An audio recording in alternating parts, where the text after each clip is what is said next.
तो आज का वीडियो आपने थंबनेल देख लिया होगा। आज हम बात करने वाले हैं मेडिकल के बारे में। अभी कुछ दिनों पहले मैं मेडिकल के लिए गया था अपने, और सोचा कि वहां पे थोड़ा सा वीडियो बनाऊं। वैसे दुबई में वीडियो बनाना बहुत मुश्किल होता है और अलाउ भी नहीं होता है। बट मैंने कोशिश करी थोड़ा सा वीडियो बनाने की। आप दुबई में आने वाले हैं और आपका मेडिकल होता है, तो आपको कौन कौन से प्रोसेस से होते हुए जाना पड़ेगा या किन बातों का आपको ख्याल रखना चाहिए, वो मैं आज आपके साथ शेयर करूंगा। तो जुड़े रहिए मेरे साथ। मैं बहुत सारे वीडियोस ला रहा हूँ, रेसिपी से रिलेटेड भी वीडियो अब मैंने शुरू कर लिए हैं, जो कि आप लोगों को काफी पसंद आ रहे हैं। अगर आप चाहते हैं कि मैं आपकी कोई डिश बनाऊं, अगर आप चाहते हैं कि किसी पर्टिकुलर डिश पे मैं अपने स्टाइल में रेसिपी आपको दूं, तो जरूर कमेंट में मुझे बताइए। और आप मुझे इंस्टाग्राम पे डायरेक्ट मैसेज करके भी बोल सकते हैं। आप लोगों से बहुत सारे क्वेश्चंस मुझे आते हैं आप लोग के जॉब से रिलेटेड, कि मेरी जॉब लगा दीजिए, जॉब लगा दीजिए, या वैकेंसी बता दीजिए। तो मैं आपको बता दूं कि मेरे से जो हो सकता है, मैं जितनी वैकेंसी मुझे पता होती है, मेरे रेफरेंस में होती है, वो मैं सारी अपनी स्टोरी में डालता हूँ इंस्टाग्राम में। तो अगर आपको जॉब से रिलेटेड, वैकेंसी से रिलेटेड अगर कोई भी जानकारी चाहिए, कोई भी इन्फॉर्मेशन चाहिए, तो आप डायरेक्ट मेरे इंस्टाग्राम की स्टोरी चेक कर लीजिए और वहां पर आपको पता चल जाएगा। और डायरेक्ट आप मेरा एक ग्रुप बना हुआ है वैकेंसी से रिलेटेड, अगर आप उसको ज्वाइन करेंगे तो आपको वहां पर डेली के वैकेंसी से रिलेटेड जो भी मैं डालता हूँ वो वहां पर भी आपको मिल जाएंगे। तो आप ग्रुप को ज्वाइन कर सकते हैं। सारे लिंक्स हैं वो डिस्क्रिप्शन में आपको मिल जाएंगे, आप वहां पर जाके उसको चेक कर सकते हैं। चलिए गाइस, इस वीडियो को शुरू करते हैं। आज मैं 5 पॉइंट पे बात करूंगा कि आपका मेडिकल प्रोसेस में काम आते हैं, जहां से होते हुए आपको जाना पड़ता है। तो पहला जो प्रोसीजर है वो है आपका प्री मेडिकल चेकअप। तो सबसे पहले आपको अपना जो मेडिकल है वो प्री मेडिकल करना पड़ता है। मतलब पहले आपको वीजा लेने से पहले, अपना वीजा लगवाने से पहले आपको अपना मेडिकल का चेकअप करना पड़ता है। तो उस मेडिकल में, उस चेकअप में आपका नॉर्मली क्या देखा जाता है, उसमें आपका देखा जाता है कोई ऐसी बीमारी जो फैलने वाली ना हो। मैं आपको बता दूं कि यहाँ दुबई में सिर्फ एक ही चीज में प्रॉब्लम हो सकती है मेडिकल में। अगर आपको कोई ऐसी बीमारी है जो कि फैलती है, तो उसमें आपका वीजा रिजेक्ट हो सकता है और आप दोबारा से वापस आपकी कंट्री के लिए आपको भेज दिया जाएगा। तो अगर आप यहाँ पर आएंगे और अगर आपका मेडिकल होता है और अगर ऐसी कोई बीमारी पकड़ी जाती है जिसमें कोई फैलने वाली बीमारी हो, तो अगर उसका प्रोसेस, अगर उसका मेडिसिन खा के अगर आप ठीक हो सकते हो, कोई दिक्कत नहीं होती। मगर लगता है कि अगर वो नहीं ठीक हो पाएगी या उसको ज्यादा मेडिकल की जरूरत है, तो उसको अपनी कंट्री डिपोर्ट कर दिया जाता है। उस बीमारी में मैं आपको बता दूं कि 2 ऐसी बीमारियां हैं जिनका खासकर चेकअप किया जाता है। पहला है आपका टीबी, ट्यूबरक्लोसिस। आपको टीबी तो नहीं, क्योंकि टीबी जो है फैलने वाली बीमारी है। अगर आपको टीबी है और वो किस स्टेज की टीबी है वो भी चेक किया जाता है। अगर वो मेडिकल से ठीक हो सकता है, मेडिसिन खाने से ठीक हो सकता है, तो उसको यहाँ पे ठीक कर लिया जाता है। बट अगर लगता है कि आगे आप स्टेज में पहुंच चुके हो या वो ठीक नहीं हो सकता है या लंबा टाइम लेगा, तो आपको डिपोर्ट कर दिया जाएगा अपनी कंट्री। दूसरी जो बीमारी है वो है HIV। अगर किसी को HIV है, HIV पॉजिटिव निकल जाता है, तो फिर उसको डिपोर्ट कर दिया जाएगा अपनी कंट्री। तो ये 2 खास बीमारियां ऐसी हैं जिनका चेकअप पहले किया जाता है, जो कि प्री मेडिकल चेकअप में आता है, और उसके बाद आपका वीजा लगता है। और प्री मेडिकल चेकअप इसलिए होता है क्योंकि अगर आप यहाँ पे आते हैं और यहाँ पर जो लोग रह रहे हैं, पहले से जो दुबई का रेजिडेंस है, वो यहाँ पर रह रहे हैं, अपना मेडिकल अच्छे से देके रह रहे हैं, वो सब कुछ हेल्थी है, सारे लोग हेल्थी हैं, तो ऐसा ना हो कि आपको बीमारी है और आप उन लोगों को बीमारी फैला दो। तो उससे बचने के लिए दुबई के रेजिडेंस के हेल्थ केयर के लिए एक तरह से आपका प्री मेडिकल चेकअप किया जाता है। दूसरा पॉइंट इसमें है अप्लाइंग वीजा। अब आप अपना वीजा अप्लाई करते हैं, तो सबसे पहले तो यहाँ पर कई सारे वीजा हैं, जो कि मैंने आपको वीजा वाले वीडियो में बताया था।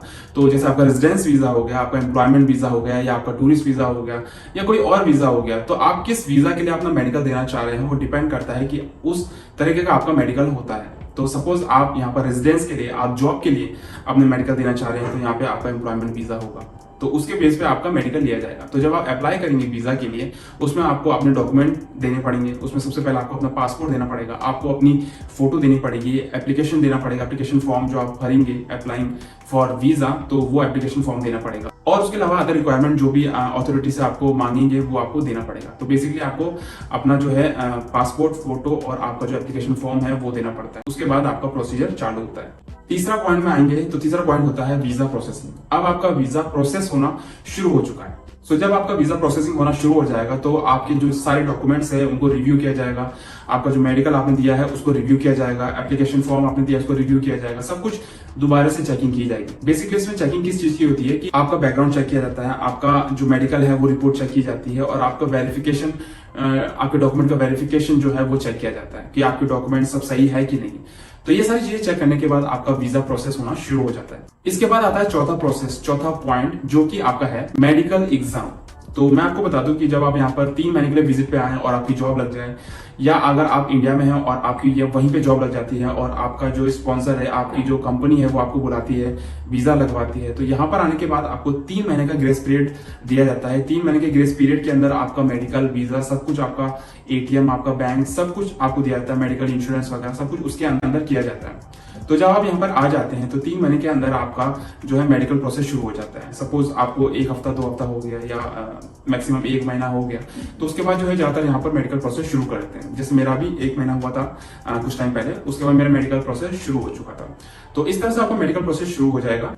और आपको उसके बाद मेडिकल जब आप जाएंगे तो वहां पे आपका एग्जाम होगा, मेडिकल एग्जाम। मेडिकल एग्जाम मतलब ऐसा नहीं कि आपको पेपर में कुछ लिखना है, आपका मेडिकल एग्जाम होता है, उसमें आपका एक्सरे आता है, आपका ब्लड टेस्ट आता है, आपका यूरिन टेस्ट आता है या आपका स्टूल टेस्ट आता है। ये सारे टेस्ट वहां पे होते हैं, जो कि मैं अभी गया था तो वहां पर मेरे हुए थे। तो जो भी आपका एग्जाम होगा वो डिपेंड करता है कि आप किस कंपनी में आप जा रहे हैं, किस कैटेगरी का आप काम कर रहे हैं, कौन से काम के लिए यहाँ पर, किस पर्पस के लिए यहाँ पर आप आए हैं और कौन सी जॉब आपकी लगी, तो उस पर डिपेंड करता है। सपोज लेबर है तो लेबर का अलग होता है।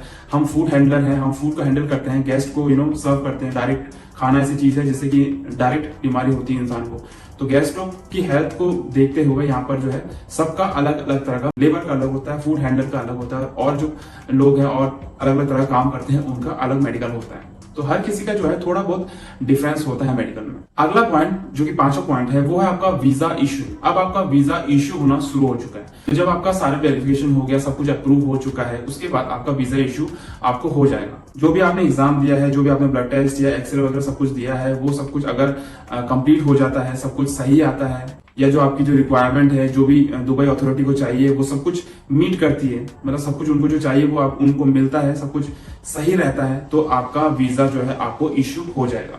और जिस भी तरह का वीजा है आपका, जिस पर्पस के लिए है और जितने टाइम पीरियड के लिए है, उसके हिसाब से आपका मेडिकल होगा और आपका वीजा इश्यू आपको हो जाएगा। मैं आपको बता दूं कि वीजा अलग अलग तरह से डिपेंड करता है। आपके टाइम पीरियड पे डिपेंड करता है, आप कितने टाइम के लिए यहाँ पे आ रहे हैं, आपकी नेशनैलिटी पे डिपेंड करता है, आप कौन से नेशनैलिटी के हो, आपके काम पे डिपेंड करता है, आप कौन सा काम यहाँ पर करने वाले हो। तो अलग अलग कैटेगरी पे आपका डिपेंड करता है कि आपका मेडिकल जो है किस तरह का होगा और क्या होगा। सो गाइस, इसी के साथ मैं ये वीडियो यहीं पे फिनिश करता हूँ। होप आपको कुछ ना कुछ इन्फॉर्मेशन मिली होगी। अगर आपके पास अभी भी कोई क्वेश्चन है तो जरूर कमेंट करिए, या तो आप मेरे को इंस्टाग्राम पे पूछ सकते हैं, जो कि है देसी ब्लॉगर। बहुत सारे नॉलेज से रिलेटेड वीडियो में लाने वाला हूँ, रेसिपी से रिलेटेड वीडियोस में लाने वाला हूँ मेरे चैनल में। अगर आपने अभी तक सब्सक्राइब नहीं किया तो सब्सक्राइब कर लीजिए, जो कि है देसी ब्लॉगर, और शेयर करना बिल्कुल मत भूलिएगा। सो गाइस, मिलते हैं नेक्स्ट वीडियो में। See you then, see in the next video. Bye.